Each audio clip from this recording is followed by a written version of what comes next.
Hello and welcome to Bend the Knee, a Song of Ice and Fire podcast. I am Sir Matt, the Bud Knight, Fist of the Dragon, maker of gains. And I am Ser Ezra, the Watchful, Stealer of Hearts, Bandit of Time, Hero of Shreve. Welcome to our Song of Ice and Fire book club. Today we are into Theon 1 of A Clash of Kings, and in our Maester study, we will be discussing the Iron Islands. Yes. Wow. You know, Ez, we are on YouTube as well now. So yeah, we are. This is our first. We talked about it. We said you'll be able to see something. This is our first time. Well, it's not actually technically our first time. We did a couple episodes when we originally started, but I think people will like this version as well. Let us know what you think about kind of the setup we got here with the dual webcams, and if there's changes you guys want or you think it might be cool, we can move that around. Yeah. But you're just adding this kind of video component in. I just got back from Vegas there, and I met up with Sir Jimmy. It was great. It was cool. Super awesome dude. Super fun to meet him. He's helped us out with our website. We just met up with him after we had we had some dinner at the Gordon Ramsay restaurant. Met up with him, and he was like, man, as soon as you guys go to YouTube, he's like, that's where I'm going to be consuming it. So I was like, all right, man, well, get ready, because it's coming, it's here. Yeah, it's crazy. We actually good grief. You want to hear something crazy? Do you remember the first time that we talked about Game of Thrones and it was on YouTube? It was. That's a nugget for people to go find. That is some old it was the Hodor reaction, like we were doing all that kind of stuff back in the day. So yeah, it's cool. It's crazy to see how things evolve and everything, but it's neat, man. I'm excited. Mm-hmm. Yeah. As am I. So. As we got we're switching things up just a little bit today. You know, normally we hit you with who our patrons are, but we thought, hey, we're doing this on video. We're gonna just sneeze around. We're gonna make sure these people get kind of a special shout out here. So let's run through that list here real quick. Yeah, absolutely. So we got first up, just want to give a shout out to our bannermen. So Lord Jason of House Ross, Lady Amanda of House Richardson, Lord Adam the Young Bull of House Parker, Sir Peter of House Whittingham, Sandy the Dragon, Blood of Queen Daenerys, and Lady of Jameson, Lord Brett of House Fry, Sir David of House Fraser, Lord Nelson of the Long Isle, Sir Joshua of House Ross, Lady Liz of House Hendricks, and Sir Matthew of House Perry. Yeah, I just wanted to get those in. Hey guys, we are we're switching some things up a little bit here. Okay. Yeah. I also got to hit these people here. This podcast is also protected by our captains of the guard here: Lord Hunter the Foulmouth, Lady Amanda of House Ryan, Lady Rajal of House Stevens, Sir Ron of House Golson, and Lord Robert the Unfrozen of House Butler, Lord Paramount of Skagos Island. Obviously, we want to give a huge shout out to our patrons. A lot of this stuff, you talk about what does Patreon do for us? Well, a lot of the equipment that Ez and I have been able to purchase has come directly from Patreon. So that's been a huge help in getting us here on YouTube as well, so people can enjoy the podcast that way. I mean, I know you're looking at two chubby guys, but hey, it's okay. We're working on it. Gonna get it going. But yeah, man. I'm good. Yeah, I wanted to say too. Sir Matt mentioned, how can we improve the visual? Like, look, we get it. I understand we can trim the beard a little bit. We can, we can, loosen up, thin it up a little bit. We're gonna work on it. But I'm excited, man. I was thrilled because I love getting just new equipment and trying to learn, trying to figure things out. Like lighting, I have no idea what I'm doing here with my lighting, but it is what it is. So. Yeah, it's a work in progress. I feel like we'll get better, but I'm doing well and I'm excited. Last week it was exciting because we were talking about Davos. This week it's Theon.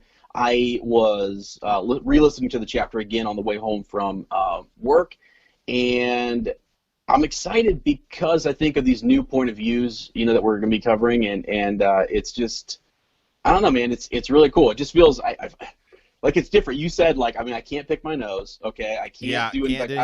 Man. I'm locked in here on this, and it's crazy. So, and going forward in the future, just so folks know, we're mentioning a lot of the components of YouTube right now, just because this is what we're pushing. but we are still a podcast. Just so you guys know, in general, like that is what at our core, we're a podcast, and you can always find us on iTunes and Stitcher and all those good places. But I'm excited. I'm happy. I'm pumped. Theon. I started thinking about Theon. I want to say something before I forget this. I don't like Theon right now. Right now. But I love him later. I mean, there's even moments still where I come back now into this reread. I love him, but I also hate him. And it's just this weird thing. And so, and I know where his character is going. I know where they took it in the show, and I'm pumped. I'm excited to cover this today. So I'm doing well. How are you doing, my friend? I'm good, man. Just got back from Vegas. As I said, met up with Sir Jimmy, House Nutter. It was awesome, man. It was a great meetup. Super cool dude. Yeah, I mean, if anybody, he kind of messaged me, said, because I had mentioned I was going to Vegas. He said, hey, I'm going to be in Vegas if you want to meet up. And I was like, absolutely. We just kind of, we're staying at Caesars. He was staying at Caesars Palace, where I was grabbing food. So Matt just walked around the strip a little bit, went over to some little place, grabbed an ale, nice. Talked. We did walk by the Bellagio fountains, and it was, as you know, in Vegas, the Bellagio that's the casino that's got the fountains up front, and they play music I think it's every 15 minutes. So we were just walking by, so we stopped and looked at that. It was playing Proud to Be an American. So, it was a very patriotic kind of moving moment. Okay. Yeah. So, yeah. But yeah, it was super awesome. Had a ton of fun with that. And, man, I'm just back and ready to just get to work, get things rolling here. With Bend the Knee and, obviously our other podcasts as well. Now that we got this whole video component thing, I'm all excited about it. So. Yeah, it's awesome. I did want to mention before we really move into anything else, at the end of the show, we have some really good Ravens. We have some really good Ravens that we want to discuss, and things that I even went back into season 8 and kind of pulled, and we're going to discuss because I just think they're epic, and some things that can also tie into our Patreon series, some good stuff with Faceless Men. So stick around to the end to kind of hear that discussion. So. Absolutely. So, all right, man. Well, should we move on over to our Maester's study here? Yeah. So I mentioned we're going to talk about the Iron Islands, and here's the thing. I don't really like talking about the Iron Islands. I'm sorry. I'm just going to go ahead and say I said this before. I'm not a huge I think about them and I think. I want there to be something cool. I want there to be stuff that's cool. Oh, here we go. Okay. Do you remember? You love the Kraken. I know you love the Drowned God. I know you love all this stuff, but they just, I don't know. Go ahead. Well, okay. Do you remember when we hit the Iron Islands in A World of Ice and Fire, and going into the episode, we were like, guys, the Iron Islands are not that cool. And then we started going through the chapter, and by the end, we're like, okay, maybe the Iron Islands is pretty cool. And people sent us messages, and they're like, Sir Ezra and Sir Matt, the Iron Islands suck. And 5 minutes later, okay, the Iron Islands are pretty cool. So, pretty cool. Yeah. Well, I mean, you've got that'll probably happen. The here, chair, honestly. right? The blanking on what it's the Seastone chair. Yeah, the Seastone chair. Yeah, right. And how it was there when they got there, and it's made of this weird material. Oh yeah, right. Yeah, I mean, okay, so here we are. We're at the Iron Islands. This chapter is cool because we do get to go back and learn about the Greyjoy Rebellion, and we get to kind of learn more details, sort of get more of a personal side on this, look into Theon's life and the relationship with his father. This is they're raiders, right? They basically attack the coastline and they pillage and things like that, and just their way of life is completely different. Theon will talk a lot about that, just in their various wives, whether how things were acquired or earned, whether that be paid with gold or paid with iron. So it's a very different culture. They do not they do not adhere to the seven, right? They're not adhering to them. Mm-hmm. They're also not. Well, yeah. So they have their own priest. They kind of do their own thing.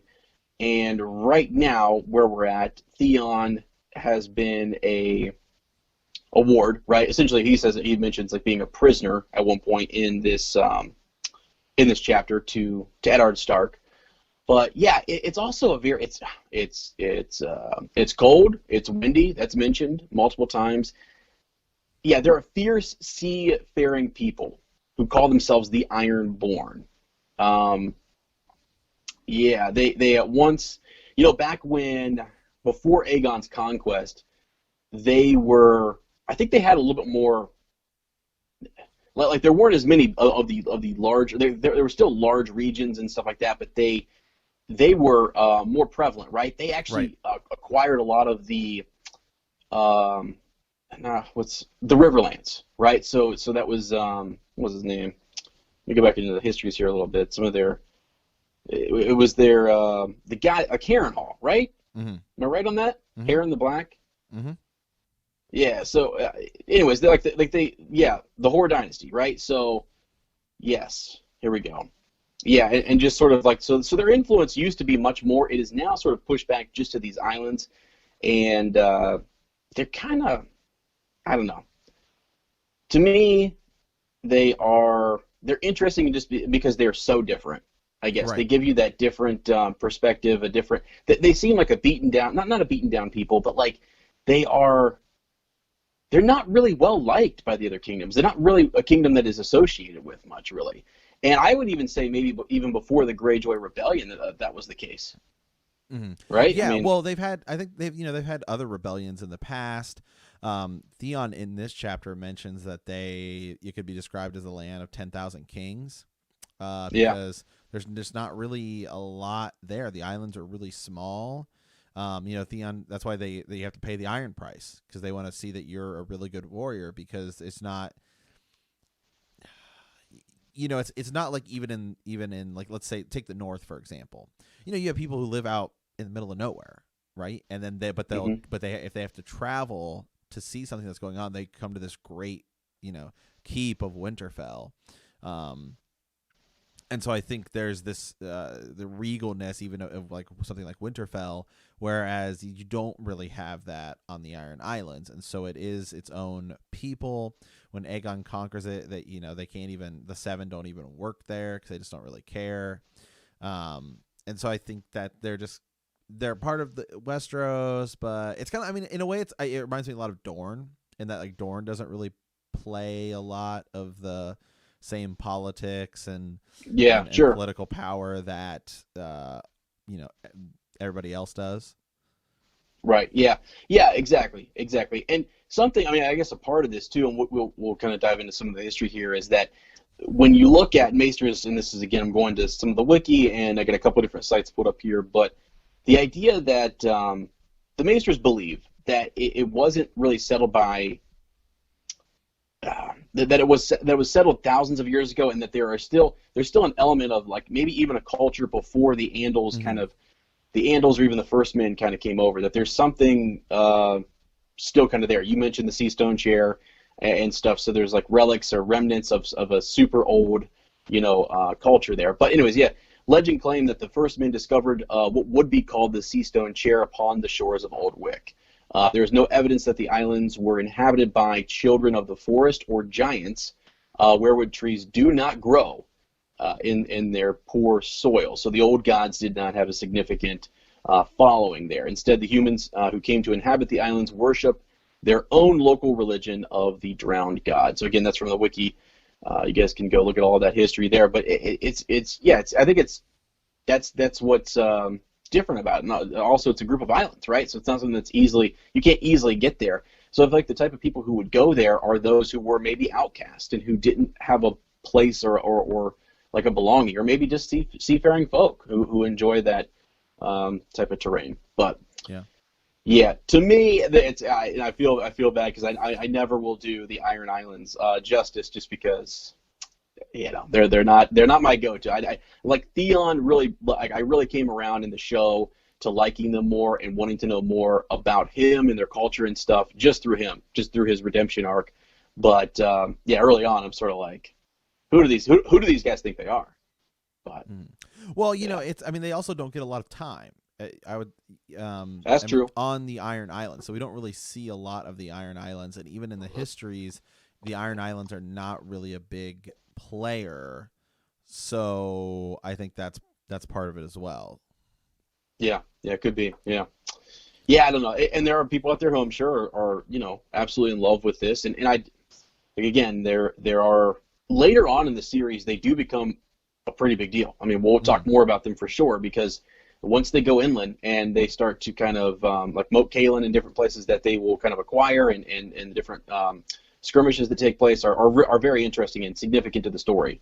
Yeah, and but Euron we're not there and yet. Victorian Greyjoy certainly in the books. Oh yeah, yeah, huge, right. huge. And again, he might be a character whose role is way different than the show. So wow, and that's interesting because like I think you're right. So this actual place of the Iron Islands, it's, I don't know, it like a lot of times where we see the Ironborn is in different places, not necessarily here on Pike, but we see them, on the mainland, or we see them on their way down to Daenerys. So I guess that maybe is a bit of it, if you will. Like it's sort of why I don't like, I like seeing them interacting with our other characters, and when we just go there and it's just them by themselves, and it's just so right now, like Theon is there traveling, conversing with his people, and we're meeting new characters. We're getting introduced to his uncles. We understand who his brothers are, the hierarchy, how things work, but that's really it. And to me, it's not as interesting as I like to see them intermix and mingle with the other cast. So that's just my personal opinion. But hey, that's okay, man. Slam on. I'm mediocre to them. I mean, if we get more, then that could excite me more. I think Theon is, if his arc goes something like it does in the show, I think that'd be really cool. And I think that Euron Victorian is going to be expanded upon a little bit in the books. I mean, for crying out loud, I mean, we're supposed to be getting this mega horn, Dragonbinder, or possibly the Horn of Winter. Yeah. Right. Maybe they're switched. Who knows? Is the cover of the next book, when it ever comes out. So it could be a huge part of it. So yeah, for sure. So all right. Well, we got a big chapter today, so let's head on over to the reread. Last week we were in Davos, our first time with somebody different from what we had in Game of Thrones, where Davos had watched the burning of the Seven. Entering the fire, Stannis Baratheon had drawn out a sword, Lightbringer, and Melisandre proclaims him Azor Ahai reborn. Later, Davos hears of news of war from the pirate Salladhor Saan, who insists Stannis' new sword is not the true Lightbringer. That night, Davos and Stannis discuss his plan to claim the Iron Throne. When Davos asks why he supports Melisandre's foreign god, Stannis explains that he means to discover Melisandre's true power. This time, Theon won. After an absence of 10 years, Theon Greyjoy arrives back home on the island of Pike, aboard the Miriam. He docks at Lordsport, and is disappointed to discover that his father, Lord Balon Greyjoy, has sent only Theon's uncle Aerion, a priest of the drowned god, to escort him to Balon's castle. At Pike, Theon is greeted coldly by his father, after which he presents Balon with Robb Stark's letter. Balon rejects his proposed alliance with Robb, instead insisting that he will pay the iron price and carve out a kingdom of his own. Now, really quick here, I do want to say something. If you ever listen to interviews with George R.R. Martin, he calls him Balon. Yeah. Which is really interesting. We've been blasted before for our pronunciation of characters. Like the show does it one way, the audiobooks do it another way, George does it another way, and so we will be calling him Balon. I think you will. I think that's the most commonly accepted thing. Even though, I mean, technically speaking, if the creator says it's Balon, then it's Balon. So yeah. That is interesting. I mean, you'll hear us if we say something that's not quite correct or what have you. It's because we've got the audio book, we've got the TV show, and then we've got our author. So yeah. All right. So I always like to read just a little bit of the opening passage here. So there was no safe anchorage at Pike, but Theon Greyjoy wished to look on his father's castle from the sea, to see it as he had seen it last 10 years before, when Robert Baratheon's war galley had borne him away to be a ward of Eddard Stark. On that day he had stood beside the rail, listening to the stroke of the oars and the pounding of the master's drum, while he watched Pike dwindle in the distance. Now he wanted to see it grow larger, to rise from the sea before him. Right. So yeah, here we are. I mean, he's on this mission back home. He's headed here, and what's gosh, what's interesting, like they know he's coming. Mm-hmm. Like there should be one of the big things with this is that what Theon expects, like the welcoming party that he expects to be there, is not there, and it just that part's a little sad, and I kind of get why he's a little frustrated, and you also understand, like there's a few things that I wanted to say during this chapter to his father, okay, like just the way he treats him, and he kind of says what I want to say at the end of the chapter, just in what he and calling him, a king, or is he a king, is he not a king, etc. But it's just not what we expect. You think he's going to come back and there's going to be this great welcome and this return, because he's been gone for 10 years. But none of that happens. Matter of fact, they're suspicious of him. They don't recognize him, and all of this. And it starts off here. His treatment on the ship that he's on is very different from his treatment when he gets on land, right? You're expecting sort of that same type of treatment to continue. So he's treated very well by the captain. He's got the captain's lodge. He's got the captain's daughter. The whole thing.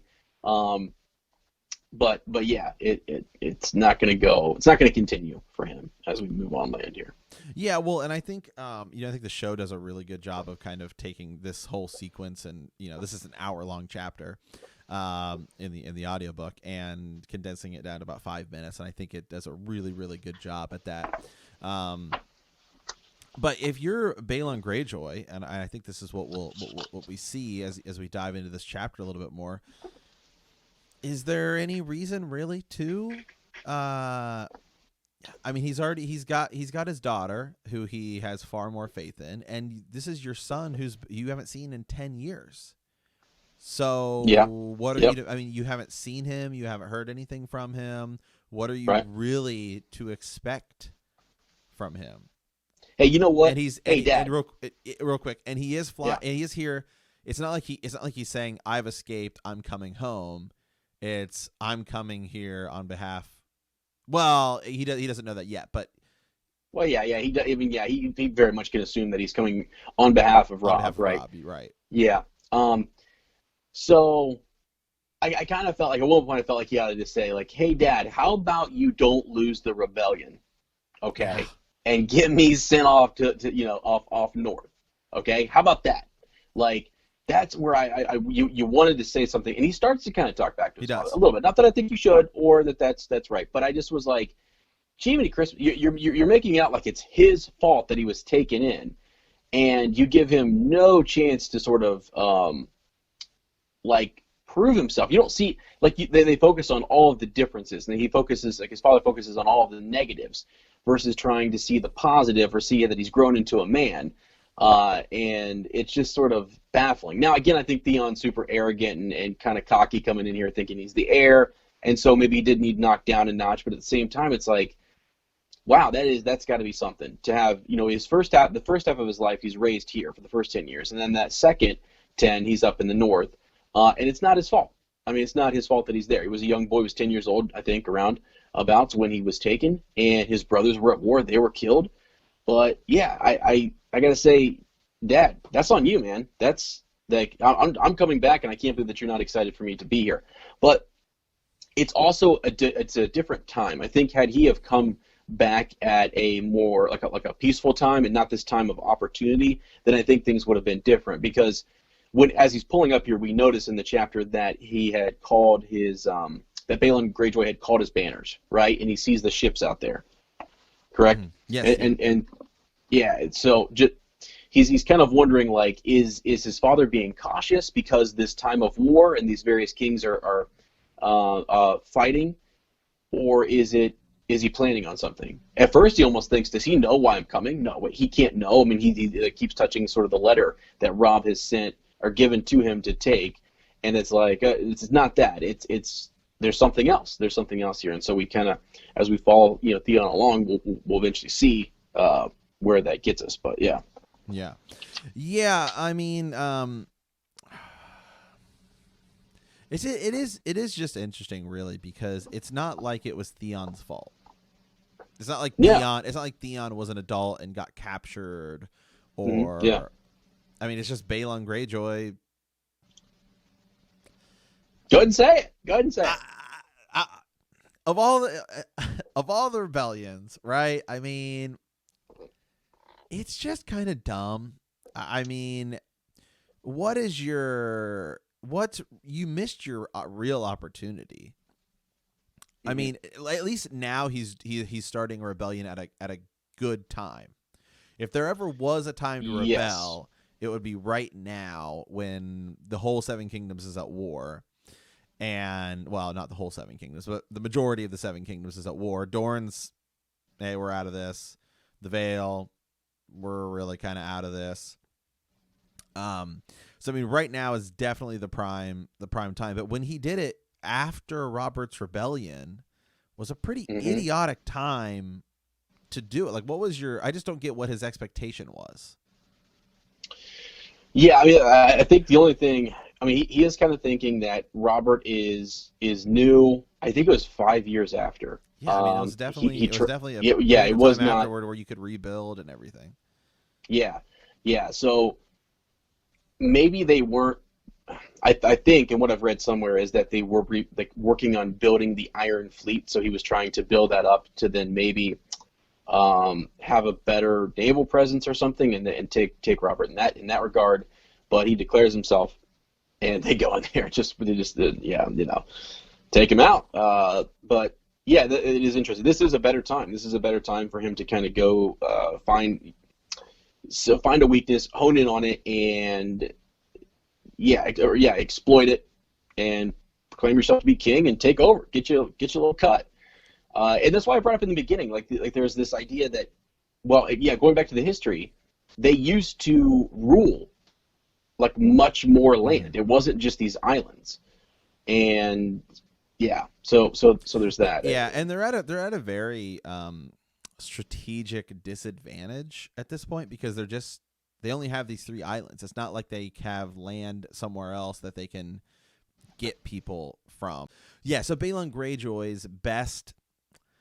What I would do is, you're on Pike. It's not like you have a lot of resources.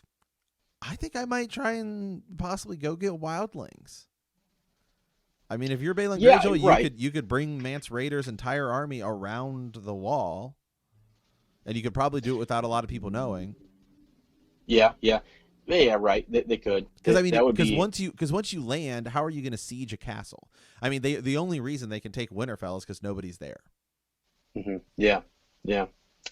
I know. I don't really. I mean, unless they're just looking to like plunder, get some riches, get some resources, bring it back. Like they're not planning. I mean, because they talk in this chapter about Lannisport and being able to take it, but not really keep it. Right. Exactly. Yes. So it's sort of like that. They had that thought in this chapter, and he chose not to go there. But then he does go. Yeah. Like what's the? Are you planning on keeping Winterfell or whatever? I don't know. Like maybe. Yeah. But yeah, it's tough. I don't really.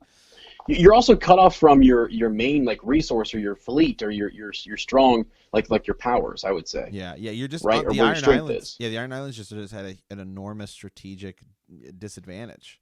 I generally don't know what would be your best course of action if you're Balon Greyjoy and you want to seize more power. Yeah.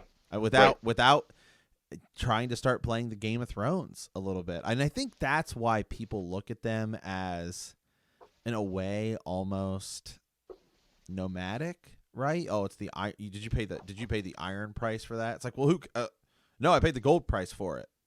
I mean, right. Look what paying the iron price has gotten you. Yeah. Well, we're really picking on the Ironborn, but it's well, it's not necessarily the Ironborn. I think it's specifically Balon Greyjoy. Yeah, okay. Because Euron, at least in the show, right? I mean, we can draw from the show. Well, he brings another way of thinking. He does. I mean, even though he is radical in his takeover and what they're going to do, he's willing to go make alliances and marriage alliances and stuff like that. I mean, he tries to go marry Cersei, and kind of does. I mean, I'd have to really go back and look at season 8. I mean, I think he does. Does he actually marry her? I think he does. Yeah. It's also quick. Sure. It's more that he's trying to get her with child, that kind of thing. Right, exactly. Yeah. And so I mean, that's at least he's trying to right, like you said, have a different way of thinking and say, hey, maybe I can marry into a bigger family, which could then turn into a keep. I mean, I would try to start marrying into Westeros kingdoms, little houses and stuff like that, and that's how you can really start building your region. Yeah. Make it be on the Iron Islands. Right. Yeah, and they're just not. There's not. Well, look at the way in which they talk about their wives, right? So you talk about it's mentioned here with the captain's daughter that she could be a salt wife, right? And someone that you acquired, and that she's gonna, I don't know, she's with you because you captured her or you took her from someone or whatever, it may be. And then you have your Ironborn wife, right? And then you've got your rock wives. It's crazy. Like, that culture doesn't lend itself well to saying, yeah, let's go in here and make some sort of arranged marriage, although they should. And that's sort of something that Euron starts to see, maybe because he's more traveled or what have you, that he understands that we need to change things a little bit, keep our core values here, but change strategy a little bit. But yeah, I mean, the Iron Islands are not that far off from the Twins. I mean, heck, you could just sail literally almost right there. I mean, it's not like Walder Frey doesn't have 1 billion kids to marry. To marry off, but that's just not how Balon Greyjoy wants to play. So, right. So, all right. Well, okay. So, yeah, back to the chapter here. So Theon is sailing in. He's got the whole, there's a big section of him and the captain's daughter. We'll just kind of skip over that. Wow, people are going, seriously. Really, Sir Matt and Ezra, you guys aren't going to talk. You guys aren't going to talk about that. I mean, he's hooking up with the captain's daughter. So many jokes to be made. In a way, he's kind of being a jerk about it because, he is a jerk. He is, and he's kind of rubbing it in the captain's face. I mean, he says that the daughter was a maiden, at first, and so, but he promises. He doesn't necessarily promise, but he alludes to the fact that assisting me will provide you with gold down the road to the captain. And so then the captain he's not really happy about it, but he does just kind of let it happen. Yeah. So, well, and I will say, I think they mentioned in the chapter that a few drinks and a few whispers in her ear, but also he's a guy he's a lord, right? He's in a position of power. And so there's that whole thing. But, yeah, I mean, he doesn't treat her well, and then he doesn't follow through with any, I don't think, his promise really, or even like he kind of left her with this, he mentions that you could be like my salt wife, but then there's nothing to that. That's not going to be the case. And she really just wants off of this ship. We'll just jump to that. I mean, the idea is she's getting, she's going to be punished by her father, and she's asking for a place on shore where she can work for him or warm his bed at night or whatever. And yeah, no can do. He's going to ignore, and he's just going to move on. He wants to come in there free of any association like that with anyone outside of the Iron Islands. I just, something kind of funny. I kept thinking, man, his member is mentioned quite a bit, and it's just funny to me because I thought, get it in now. Get it in now because you can't get it in later. Yeah, right. So it's like, it's crazy. It's just crazy.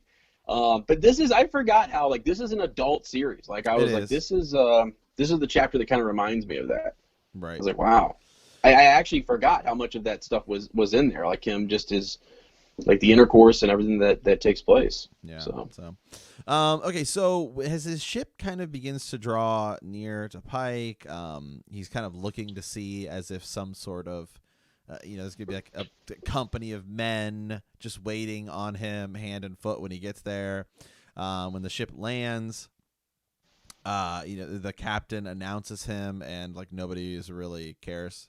They're just kind of like, oh, okay. There's like these merchants, and they're just really unimpressed and don't even recognize him. And that's something else. I think Theon. It starts out right with Theon having all of these great hopes and ambitions of, I'm going to get there. It's going to be great. They're going to love me. I'm the prodigal son. I've returned. And then it's not the case. Not the case. not the case as it just Yeah. continues to go Yeah. as it just continues to go south for him.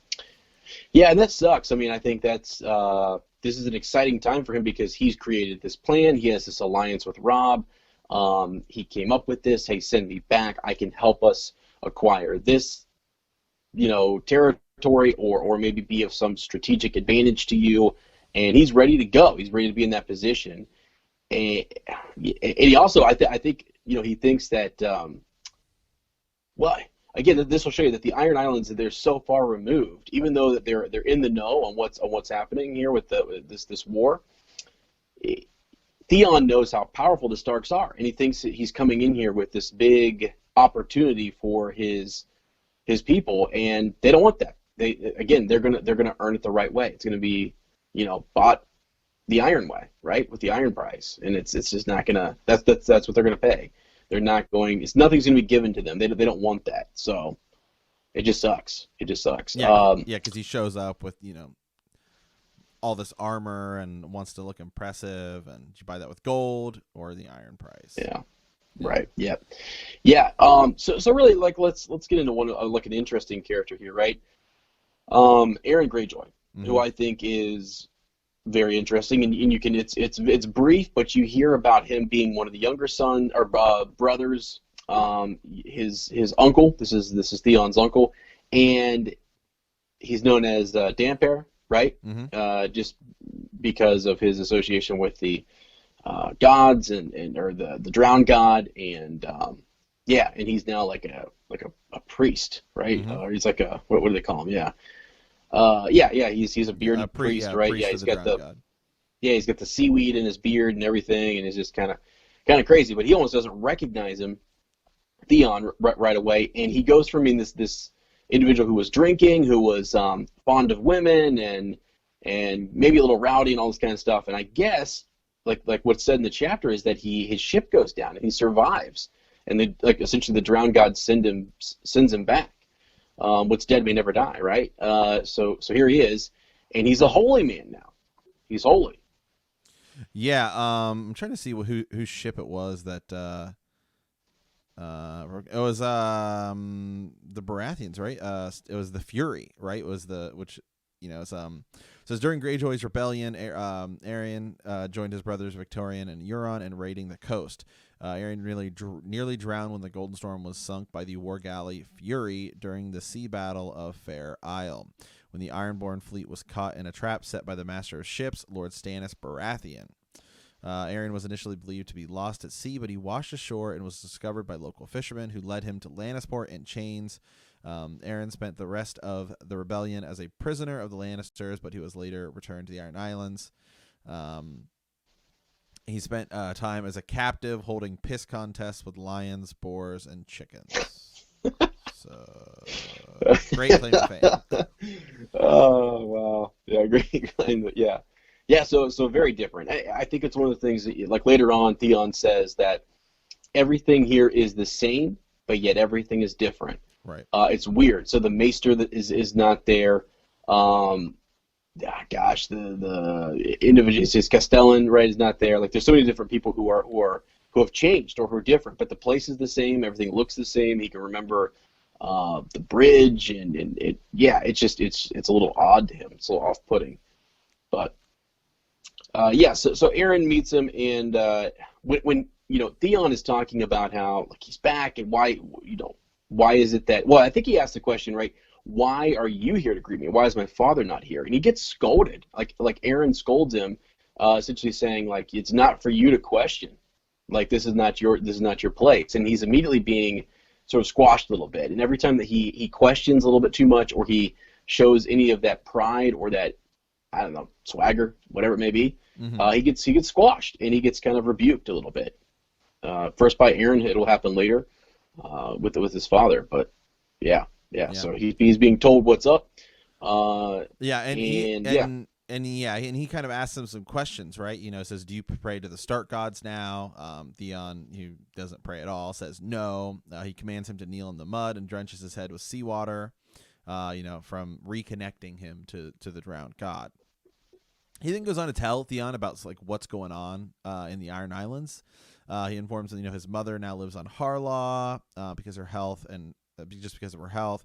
His sister Asha, which is okay. So that is one of the biggest differences if you are a show to book person.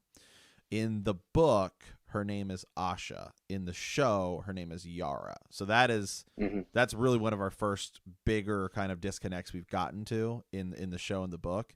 I think the reason they do it in the show, from what I've read in the past, is that you have the character Osha, the wildling that they capture, who travels around with Bran and Hodor. They didn't want those names to be so similar, so you have Osha and Asha. So they changed it to Yara. So that's one of our biggest. That's actually our first really biggest differences between the show and the book. Well, I know when we were talking about the show, I sometimes would say Asha, and people were like, "Who are you talking about?" And I just, it was hard for me to kind of remember. So for people who send us messages, either way is fine.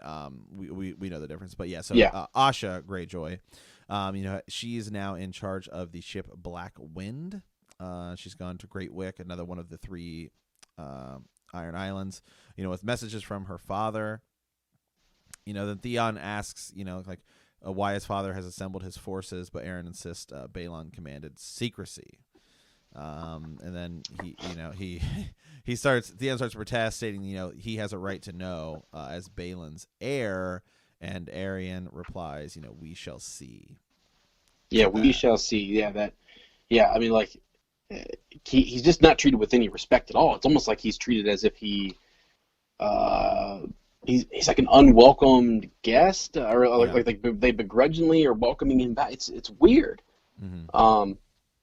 And again, it's all tests. They're trying to see how much of the mainland ways have sort of rubbed off on him, and they want to see if he still holds to the old gods and knows the words. So I don't know if it's more of a test. I kind of imagine that Balon later is gonna follow up with Aaron and say, "How'd he do on the way here?" I mean, like, I think maybe that's some of what's going on behind the scenes.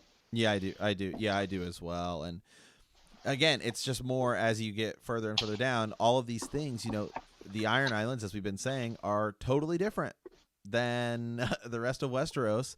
And just because you're a man doesn't mean as much here as it does there, which is kind of similar to Dorne in a way. And so you start to see almost these kind of similarities between Dorne and even the Wildlings and the Iron Islands, in that they have a much bigger respect for women and their ability. It's kind of like power is power. It doesn't matter if you're a man or a woman.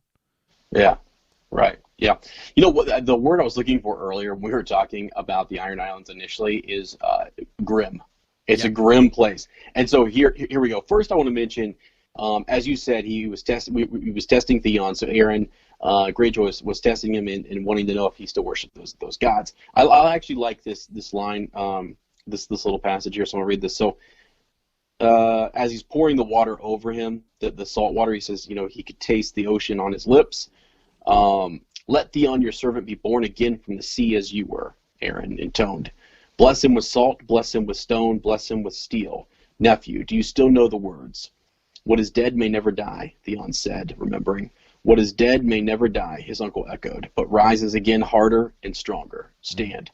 It's cool. They gotta. It's. I actually remember, like, anytime someone, like, in the show, there are funny memes going around, like if somebody died that you didn't want to die, and you wanted them to go back. Like people would use that line. It was just kind of hysterical. What's dead may never die. Yeah, right. Jon Snow, what's dead may never die. Spoilers. Right. Coming back. Yeah. No. Yeah. So there's that. And okay, here we go. Here's the grim piece to this. He's wondering, like, how are things and what's been going on, and will I find the islands changed? And Aaron says, men fish the sea, dig in the earth, and die. Women birth children in blood and pain and die. Night follows day. The winds and the tides remain. The islands are as our gods made them. I mean, that's it. He's just sort of a grim, dreary type of guy. Mm-hmm. And that seems to be the atmosphere here. So it kind of brings you down a little bit, I guess. And that's maybe why when I read some of this, I'm sort of like, all right, come on. Can we get some sunshine in here a little bit or something? But yeah, it's just not the way. No, definitely not the way. Okay, so after that, again, Theon and he are having kind of a conversation about, what happened to you, just kind of bringing him up to speed a little bit. Mm-hmm. And he is testing him. A lot of his questions are testing him because they want to see, are you a Greyjoy or are you a Stark? Is some of these questionings Mm-hmm. that that's going on. This is a lot of history. This chapter has a lot of kind of history, but it's really the first Greyjoy chapter. Let me see here. So then finally Theon could suffer it no longer. He says Robb Stark is Lord of Winterfell now. Aaron wrote on because they obviously are not kind to the idea of Eddard Stark. Right. Aaron wrote on, one wolf is much like the other. Robb has broken fealty with the Iron Throne and crowned himself king in the north. There's war. The Maester's ravens fly over the salt as soon as rock. This is news. This news is old and cold. It means a new day, uncle. Every morning brings a new day, much like the old. In Riverrun, they would tell you different. They would say the red comet is a herald of a new age, a messenger from the gods. A sign it is, the priests agreed, but our gods not. But from our gods, not theirs. A burning brand it is, such as our people carried of old. It is the flame of the drowned god brought from the sea, and it proclaims a rising tide. It is time to hoist our sails and go forth into the world with fire and sword as he did. So again, as we've been saying, this comet, everyone has a different opinion. Everyone thinks that this comet means for them. Theon earlier says, maybe this comet is for me coming home. Yeah. Yes. Right. And I was something I was meant to bring up, since this is his first point of view here. He's got to make a comment on it, and he did in the beginning of this chapter. And what he thinks versus even though he is, air quote, Ironborn, Aaron Greyjoy thinks something very different. And again, his focus and his lens is the gods and their gods specifically. Yeah. So. Okay, You're right, by the way, about the history. I mean, they go over the Greyjoy Rebellion and basically how his brothers were killed and who killed them. And George does this a lot, where you jump right into the chapter, you're right there, and then you'll have the character reflect on how they got to this point. So now you come up on this. He's talking about Jason Mallister, right? He's talking about how he traveled from Robb and where he was going, and ravens were sent out to kind of let Balon know that he was coming. But yeah, so he talks about just that the Mallister was basically responsible for killing one of his brothers. Mm-hmm. And yeah. And a lot of it comes with, as he's describing what he's seeing, he's kind of reflecting back on Pike and how this got here, right? You talk about the Sea Tower and some of these other these other structures that we see. It was night on sunset when they reached the walls of Pike, a crescent of dark stone that ran from cliff to cliff, with the gatehouse in the center and 3 square towers to either side. Theon could make out the scars left by the stones of Robert Baratheon's catapults. Right, so like that. There's a lot of world building in this chapter for the Iron Island, since it's our first time there. Mm-hmm. And describing it. So yeah, so here you go, right? So the gates stood open, the rusted iron portcullis drawn up. The guards atop the battlements watched with strangers' eyes as Theon Greyjoy came home at last. So strangers' eyes, like they don't know. I mean, he's a stranger to them. They're strangers to what they're. It's just he could be anybody, really. Yeah, these people they don't know him, and he doesn't even know them. Things have changed so much. Mm-hmm. So yeah, it's. A bleak and bitter homecoming, he thought, which is exactly. I mean, if you wanted to sum this chapter up in one sentence, that's it. Right. They did go over, and this, as you were talking about, I don't know if we mentioned it or not, but Asha, right, and just where she's at, and that she's been sent out to do some stuff on behalf of her father. Yeah, so she's not there. So he gets let in here and gets a little. Even the room they give him is terrible, right? What was that room? It was, and there's some special meaning to that. Led him to the bloody keep. The halls were larger and better furnished, if no less cold or damp. Theon was given a suit of A suite of chilly rooms yeah. with ceilings so high they were lost in gloom. There it is. Yep. Yeah, he might have been more impressed if he had not known that these were the very chambers that had given the Bloody Keep its name. 1,000 years before, the sons of the River King had been slaughtered here, hacked to bits in their beds so that their pieces of their body might be sent back to their father on the mainland. Mm-hmm. Yeah, and actually the River King there, that the reference, you remember we were talking again about that history and how much they, like the Riverlands and how they acquired that land and the turmoil between the two. So here's some of that in this chapter. References, if you will.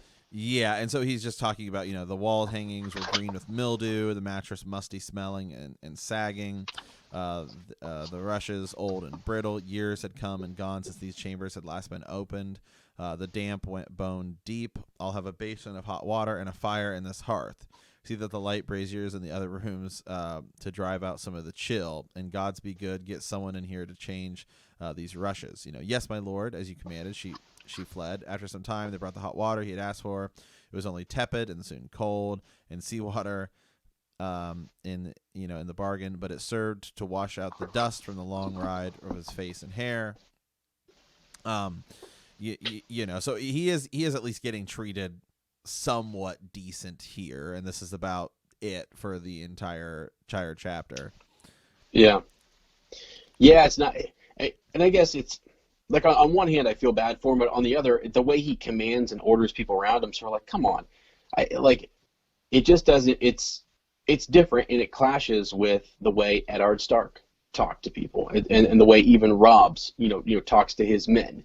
And Theon did this when he was there. Maybe it's just more pronounced. We can see it more because we're just focused on him, and we see him interacting with just even servants, and we're like, come on, man. Like, that's just, I don't know, like, that's just sort of his demeanor. And he's very, very, very proud, and he's coming in here thinking he's the heir. Everyone's saying, well, we'll see. So in some regard, I'm sort of like, okay, like, that sucks, but also maybe you should have came in a little more humble, perhaps. Yeah. So. Okay, so then basically he gets up and he's riding to meet his father.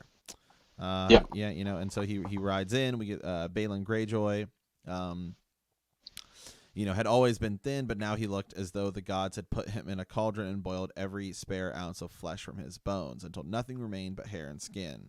Bone thin and bone hard he was, with a face that might have been chipped from flint. His eyes were flinty too, black and sharp, but the years and the salt winds had turned his hair into the gray of a winter sea. Flecked with white caps, unbound, it hung past the small of his back. 9 years, is it? Lord Balon said at last. 10, Theon answered, pulling off his torn gloves.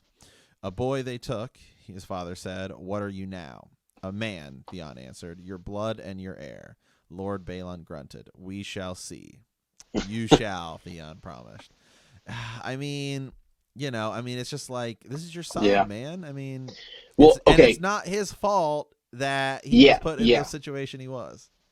Right, exactly, and it's the thing is, you can excuse the small folk here and the guards and different people who don't know him or whatever, and he's this proud lord, whatever, because he's also, like I said, he's a little of a jerk to some degree. But when you come across his uncle and his father and later his sister, I'm just sort of like, hold on a second.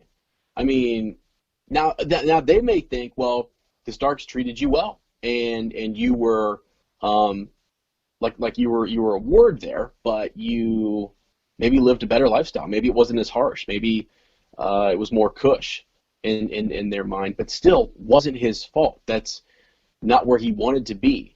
I mean, you have to think about the emotional toll that takes on a kid. He's pulled from his family, his mother and his father and his sister, and his brothers were just killed. So, and again, hey, Dad, this is because you decided to go to war. So, I mean, it is good. This is a good point of view to have, because this is what George does. He does this for the reader. He makes us struggle a little bit and go back and forth. Do we like this character? Do we not like this character? And then watch what he does. He's gonna whoever doesn't like Theon, by the end, you're going, all right, I see you. Yeah. Um. Yeah. Exactly. I mean, that's we'll get to more of that here in a second. So his conversation continues going. 10 years, you say, Stark had you as long as I, and now you come as his his envoy. Not his. He said, Lord Eddard is dead, beheaded by the Lannister Queen. They are both dead. Stark and Robert, who broke my walls with his stones. I vow I'd live to see them both in their graves, and I have. He grimaced, as if like you had something to do with it. Mm-hmm. Yet the cold and the damp still make my joints ache as when they were alive. So what does it serve? Theon, I bring a letter. Did Ned Stark dress you like that?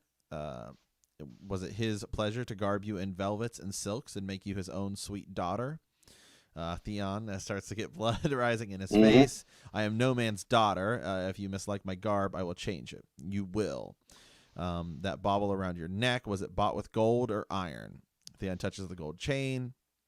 He had forgotten it had been so long. In the old way, women might decorate themselves with ornaments brought with coin, but a warrior only with the jewelry he took off, paying the iron price it was called. You blush red as a maid, Theon. A question was asked. Is it the gold you paid or the iron? The gold, Theon admitted. His father slid his fingers under the necklace and gave it a yank so hard it was like to take Theon's head off. My daughter has taken an axe for a lover.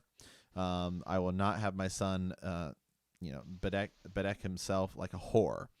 He dropped the broken chain of the brazier where it slid down amongst the coals. It is as I feared. The Greenlands have made you soft, and the Starks have made you theirs. Yep. Yeah. Right. So that's here's the thing. I wouldn't be as I guess I wouldn't be if I didn't know what happened and I was reading this for the first time, and I can't even remember how I felt when I first read this, but because I've read it so many times. But it's sort of like I know what happens later and how Theon is treated. And so right here, if this were just a test and we're just sort of like trying to check to see where he's at, and hey, we need to bring him back and pull some of this Stark nature out of him. Okay, all right, that's fine. But since I know where they go with this and how they treat him, and basically he's not one of them, I'm like, oh, it means I don't know. It's just a little upsetting. Yeah. So. Okay, so he goes on a little bit more. The Wolf King needs your counsel. Does he? The notion seemed to amuse Lord Balon. He needs me, yes, or he heeds me, yes. I've hunted with him, trained with him, shared meat and mead with him, warred at his side. I have earned his trust. He looks on me as an older brother. No, his father jabbed a finger at his face. Not here in Pike, not in my hearing. You will not name him brother. The son of the man who put your true brothers to the sword, or have you forgotten, Roderick and Meryn, who were your own blood?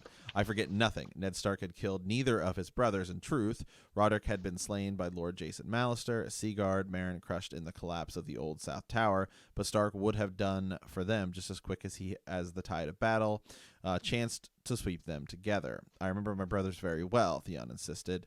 I remember when my father was a king too. He took out Rob's letter and thrust it forward. Here, read it, your grace.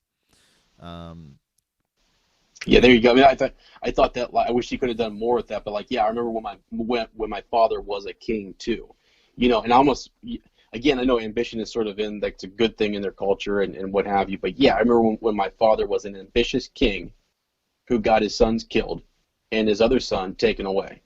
All right, and then gets upset and then gets upset at Theon for thinking he's not, for saying Robb Stark has been very kind to me. More kind than you, Dad. But being like, well, are you a Stark or are you this? So it's like you want complete loyalty for something bad that you caused, and yeah. I mean, it's like, and then being upset that the situation you were put in was a decent place. It's like, what would you rather have him been like a horrible, beaten prisoner his whole life? Like, I mean, what is his expectation? Yeah, really. And I think he would have known. I'm actually sure a lot of this was developed like over the course of those 10 years. They probably got reports and they heard, or maybe, and not that they saw him, but they heard how well he was living and that things were going well. And I think that probably caused them to resent him a little bit. And it's crazy. that like he missed you. He wanted to be home. He would rather be living in harsher conditions with his family than living up here with these people who didn't truly have love for him. Were more jailers than they were anything else. Yeah, absolutely. So, okay, so he says, so the boy would give me a crown again. All I need to do is destroy his enemy. By now, Robb is at the Golden Tooth, Theon says. Once it falls, he'll be through the hills in a day. Lord Tywin's host is at Harrenhal, cut off from the west. The Kingslayer is a captive at River Run. Only Sir Stafford Lannister and the raw green levies he's been gathering remain to oppose Robb in the west. Skip forward a little bit here. Lord Balon, Casterly Rock has never fallen until now. Theon smiled. How sweet that'll be. So this is why Robb Stark sends you back to me after so long, so you might win my consent to this plan of his. It is my plan, not Robb's, Theon said. Mine, as the victory will be mine, and in the time, the crown. I will lead the attack myself, if it pleases you. As my reward, I would ask that you grant me Casterly Rock for my own seat. With the rock, he could hold Lannisport and the golden lands of the west. It would mean wealth and power such as House Greyjoy had never known.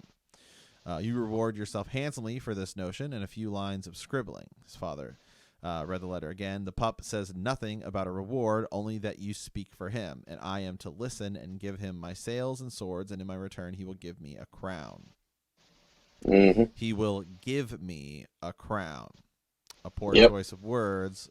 What is meant is, the boy will give me a crown, and what is given can be taken away. Lord Balon tossed the letter onto the brazier atop the necklace. The parchment curled, blackened, and took flame. Have you gone mad? Theon says. Mind your tongue. You are not in Winterfell now, and I am not Robb the boy, that you should speak to me so. I am the Greyjoy, Lord Reaper of Pike, King of Salt and Rock, son of the Sea Wind, and no man gives me a crown.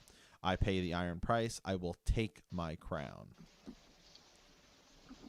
He's going to take it. I mean, it's not going to be given to him. It's not. He's not having that. And we've been talking about their culture, and this is their way.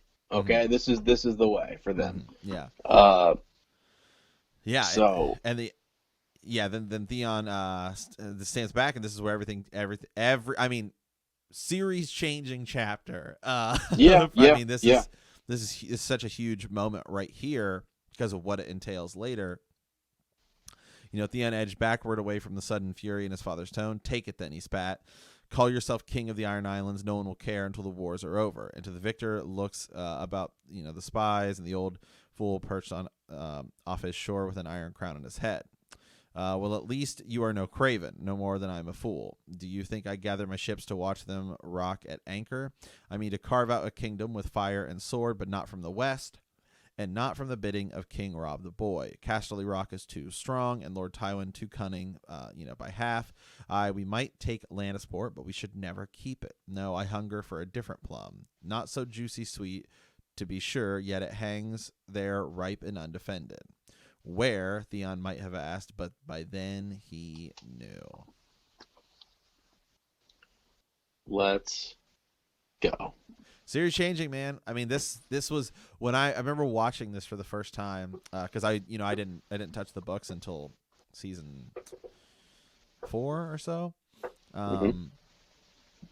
And man, when I saw Theon basically betray Robb, I was like, yeah, and it changes everything. It changes because if this hadn't happened. Oh, I know. It's totally. It's such a huge turning point in the series. Yeah. So if the Iron Islands does not betray Robb, the Starks here, it's a big deal. Like had they have followed through, I mean, Robb wins. I think. I mean, Robb, or at least is in a better position to retreat, and then I don't think the Freys are gonna make their pact with the Lannisters. I think they're going to see the strength in Robb, even if he does sort of, not take one of Walder Frey's daughters. I totally think it's a game changer, and this could have been completely different. So like that one decision does change everything. Well, and it's really the first decision, I would say, at least for Rob's war, because it causes him to have to backtrack. It causes him to, everything changes for him. He might still end up marrying a Frey if this doesn't happen. Mm-hmm. And really, the only thing, it would have been interesting to see, if you want to play what if here, if this doesn't happen, and let's say Balon Greyjoy even agrees to go along with it, then the war with the Lannisters, I think, would be over a lot quicker, and then it would turn into basically Robb maybe for Stannis, because Stannis, I think, would still probably kill Renly, and then Stannis would probably have much easier time taking King's Landing, because even if Tyrion does the whole wildfire thing, Tywin doesn't show up to save the day, so yeah, that's still going to be up in the air. Actually, King's Landing would be up in the air, because if you tie up Tywin and he's not able to get down there and help, well, right. Okay, and then you think about well, if Stannis can take King's Landing, it's possible that Sansa may not, because Cersei was possibly going to kill her.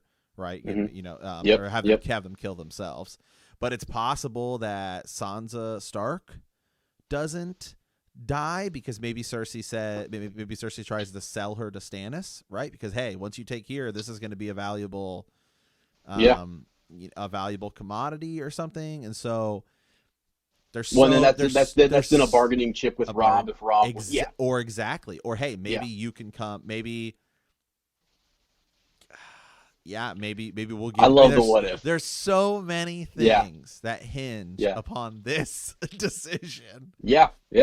It's actually it is a big deal, and it's one of those things. And I talked at the beginning of this episode of the show that the Ironborn kind of I don't like them, and for this reason. I mean, it's not just Theon being a jerk or him being proud or whatever. It's this move that they make. It's a good move for them, but it's also it's devastating for the Starks, and it just changes everything. So you could go with we could go on with what is forever on that. I think that's kind of fun to think about, because I could see I actually ultimately, my final point there is I could see Robb eventually coming to a stalemate with either Stannis or Tywin, and then just going back being king in the north, and then almost having three kings or three powerful regions, and that just being it. The Lannisters getting back and keeping Lannisport and Castle Rock, mm-hmm. and that's it. And then the Starks have the north, and it really comes down to then, because already Robb has the Riverlands. They've already declared for him, and that's something I think we forget sometimes. Is like, that he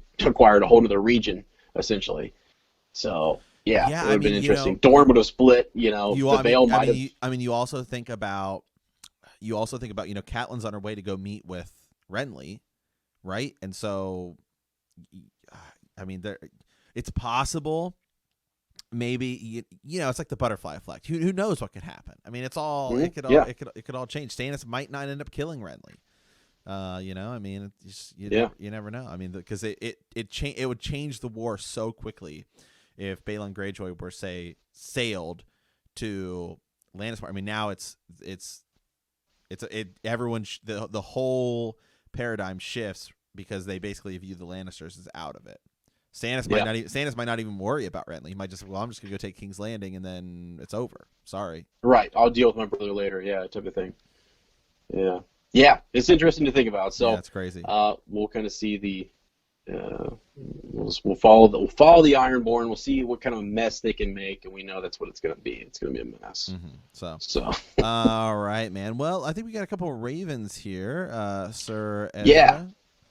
Yeah, definitely. I wanted folks to stick around for the Ravens, because I think we got some good ones here. And actually, just first up, kind of a shout out here to Sir Jake, who sent us this, just letting us know that he's a leader of the free folk of the true North, that he lives in a small town in northern Alberta, and found our podcast just a couple months ago. I'm writing this Raven to thank you guys. Before your podcast, I hadn't fully read a book in 10 years, and when I was a junior in high school, or back in his junior year of high school. Mm-hmm.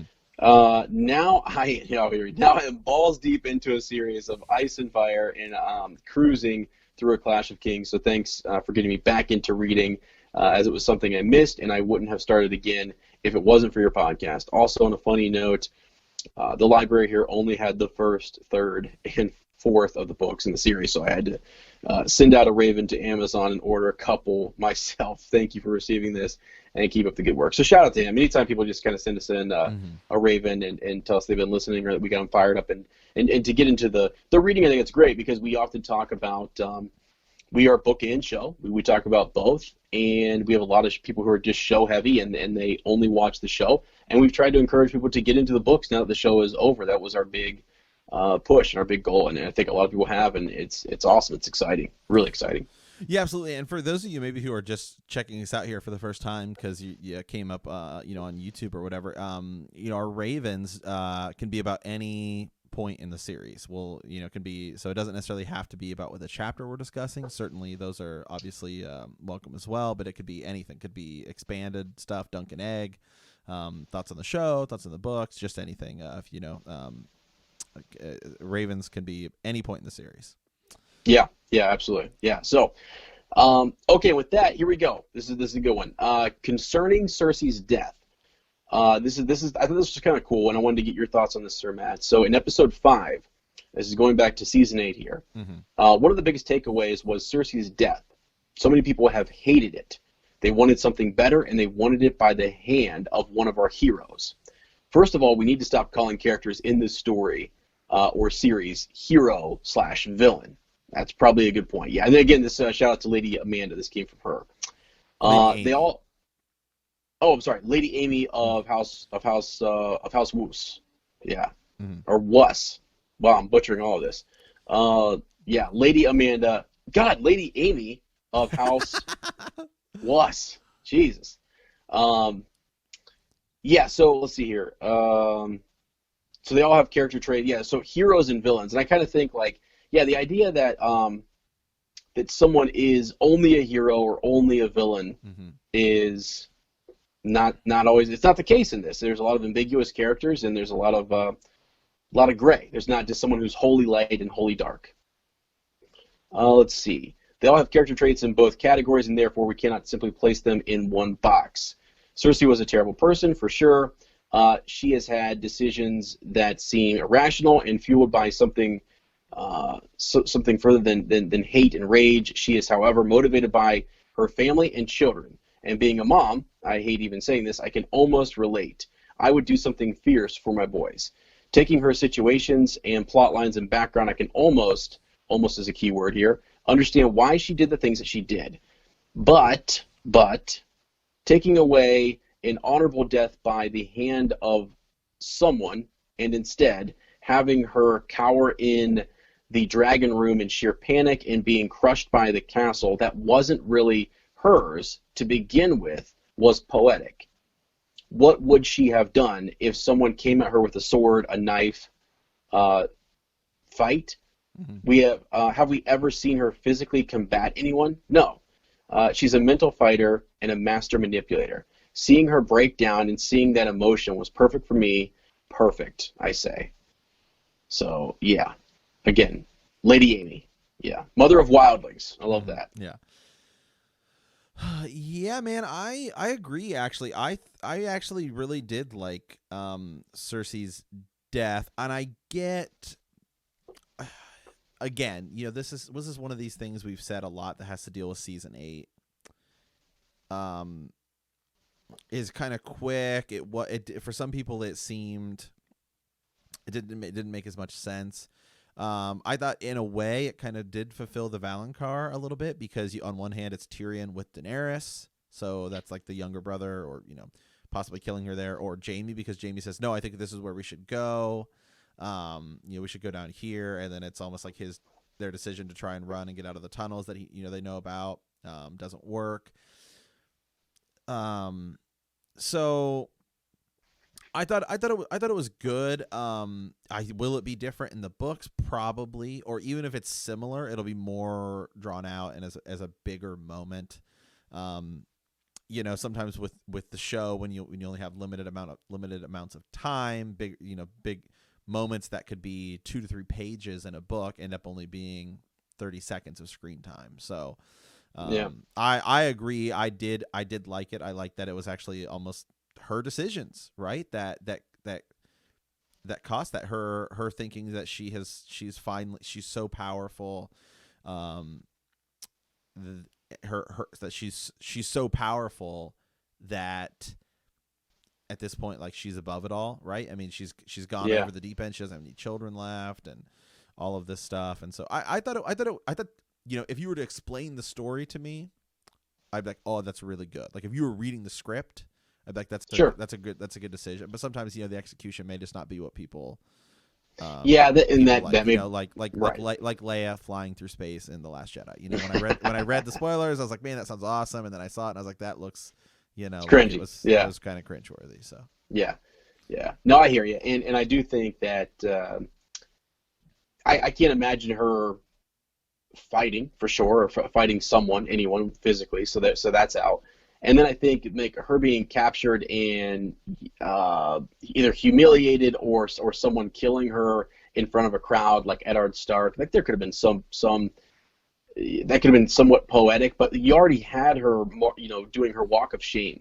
We already saw sort of that moment. So yeah, this was interesting. This was almost like it was her own undoing, and for all of her mastery of the Game of Thrones and knowing how to play the game, it really didn't matter in the end. And sometimes that's sort of our best laid plans, right? Often sort of go in a direction we didn't expect them to go, and fall apart on us. So yeah. And then as you say, she's with her brother, and that's sort of to be together. I mean, right? They die together. Do you think that's how it's going to go down in the book? What do you think? No, only because you and I talk about this a lot, that we think that the book is going to be quite different.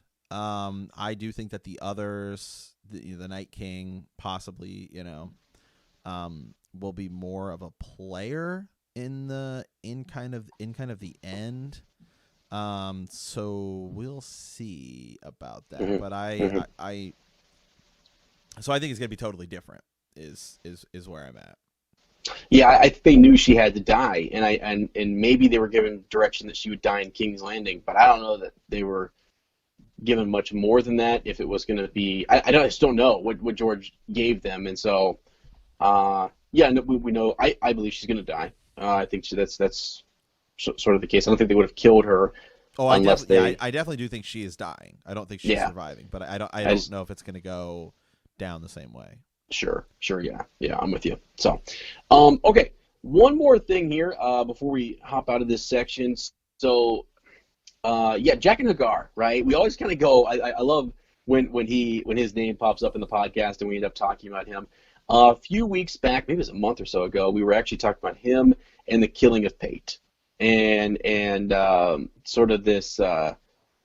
This is over in Old Town, and Sir Eric actually sent us something here and just made a quick mention, just a quick comment. He's kind of, we talked about whether or not that assassin, that faceless man who was there to acquire the key. Again, this is an Old Town, and I think this is in Feast, I'm pretty sure. Prologue, yeah. And it's sort of like, the discussion that we had was let's say I give Sir Matt, or let's use Sir Matt as the example, and he's a faceless man, and he is.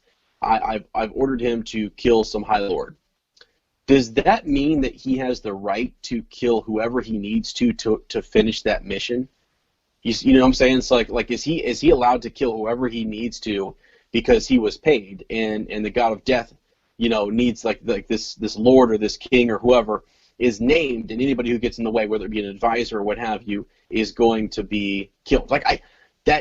So we were kind of going back and forth on that, and sort of like why is it that a faceless man would show up in Old Town and would kill Pate to get this key to the Citadel, and at the end of, I think it's it's at the end of that book when Sam is there, and you've got Alaris and Marwyn the Mage, and they're talking, and it seems like again that Pate, who was killed in the beginning, is there again. And the Faceless Man had sort of taken his face and is now in the Citadel with the key and after something. So it just made me think, like, if that truly is a Faceless Man and that's an assassin, which we believe that it is, like, how does that person?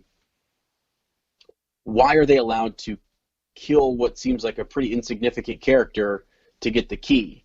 Like, were they paid to get a key? And just that, it makes me start to wonder if it is a Faceless Man. Does that make sense, Sir Matt? Yeah, no, absolutely. Yeah, I mean, like, let's say, the Sept of Baelor, right? Cersei blows it up. Would you be allowed to do that in order to kill one person? Yeah. I don't think so. It seems pretty specific, right? Because I mean, the whole deal when they're introduced, right, is you denied the Red God 3 deaths. Yes. So now exactly. he must be repaid, and so he's very specific in the fact that it's 3 deaths. It's not, one of us was important and the other 2 aren't. It's very specifically 3, and just that you saved us, which the Red God was going to have these deaths. So I'm with you. I think that no, you cannot just kill anyone in order to kill your target. Yeah. So I'm with you. I don't know that it is a Faceless Man. And so let's just back just a little bit here. So this is, again, I had to pull it up real quick. So this is point of view is Pate, and he is like the alchemist. This alchemist has asked him to go retrieve this key from Archmaester Walgraves, and he goes to do this. He's going to pay him a golden dragon, and yeah. So there's that. He actually ends up stealing the key. He takes it. And this alchemist, who, by the way, any place that you go and you look and you try to figure out who this person is, it's noted by many people that he has the same facial features and structure, and that he looks like the face that Jaqen H'ghar took in front of Arya. Arya describes his new face, and it seems like the alchemist here is that same character. We don't really know that. We do know that he then takes the key and kills this boy. Okay, he kills Pate. And then later on, we see that Pate is still around at the end of the book. And we wonder then, is it that the alchemist acquired his face? And this is sort of what's believed, is that then he's there at the end. So if there's more to that and people have thoughts or ideas on that, I'd love to hear it. And I'd also love to go back and forth on the idea of whether or not it is possible for a Faceless Man to do that, to kill whoever you want along the way of reaching your final goal, because we've never really seen him go after a big topic or a big player. Yeah, that would be a great poll in our Facebook group. Yeah, I think it would be. Yes, I think that'd be really interesting. So, yeah, and so something that Sir Eric mentioned here, he said that it seems more likely that this rule is actually propaganda to hide their true manipulation of the world. And I thought that was interesting, that he's thinking that instead of, like, as you said, so that Jaqen had owed Arya three names or whatever, because that's what was owed.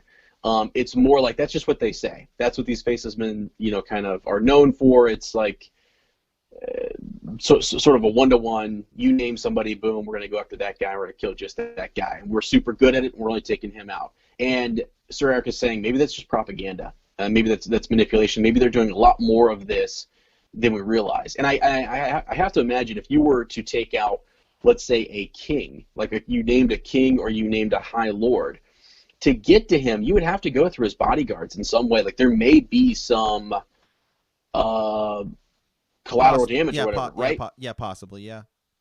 So, and that may not be intentional, but this was very direct. I mean, this was sort of, he used this person to get the key because he knew where it was at, and then he assumed his identity, and now he's in there with this special key from Archmaester Walgrave. So, just food for thought. I wanted to see what people kind of thought about this, and why is it okay for him to kill that person, and what's his ultimate goal? Like, did somebody name Pate, and so then that made it okay? Did he go to the girl that he was pursuing, who named him, and so that's sort of how he manipulates the system a little bit? I don't know. It's just something that I keeps me up at night. All right? Okay, man. All right. So okay, let's move on over to Man the Wall here. So, again, we're moved around some of our Patreon shout-outs here. Now that it's on YouTube, we want to take the time, really make sure these people are given their kind of shout out here. So these are all of our people on our Sworn Sword tier here. So we have Sir Anonymous of House Anonymous, Lady Ashley of House Gardner, Sir Chris of House Faber, Sir David of House Fraser, Lady Dawn of House Watson, Lady Kaylin of House Howard, Lady Erin of House Hickman, Sir James of House Nutter, Sir Jeffrey of House Wilson, Lady Jessica of House Neal, Lady Juliana of House Stradley, Lady Mary of House Reese, Lady Tracy of House Fa, Sir John of House McNapsey, Lady Michelle of House Ramson, Sir Ralph, the Dornish Wolf, Sir Stephen of House Vilken, and Sir William of House Lombard. Man, we were looking at this today. This guy's been a patron for quite a long time, man. And we wanted to give him a big shout out. Yes. I mean, he is actually our most loyal Sworn Sword. Okay, let's just go ahead and say it. All right. Yeah. So he's always been there. So let's give that guy some due. Yeah, and again, thank you so much to our patrons. You guys keep the show going, man. I mean, we wouldn't be here on YouTube, without you guys. So yeah, absolutely. All right, man. Well, Our first YouTube experience, other than a minor editing thing that we have to, you guys probably saw. I think I'm just gonna put in a black screen and just be like, we experienced some technical difficulties, aka just Ezra's, that. Oh my gosh. Ezra's little niece kicked in his door and was like, hey. Yeah. And Ezra's like, I was like, it was great. It was great. It was yeah. Well, yeah. What would you done if What would you done if I would have clicked the start live streaming button? Well, let me tell you, like I let my sister know, like, don't come visit, it's so. But yeah, it's all good. It was, again, it is a little bit, it's different. A lot of times, like, I'm moving around, like I actually need to get all of I realized during the show, I need to get all my books over here to my right so I can pull those off, because a lot of times I'll pull multiple books, and if we really go down a rabbit hole, you'll see me later on. And this happens a lot on the show.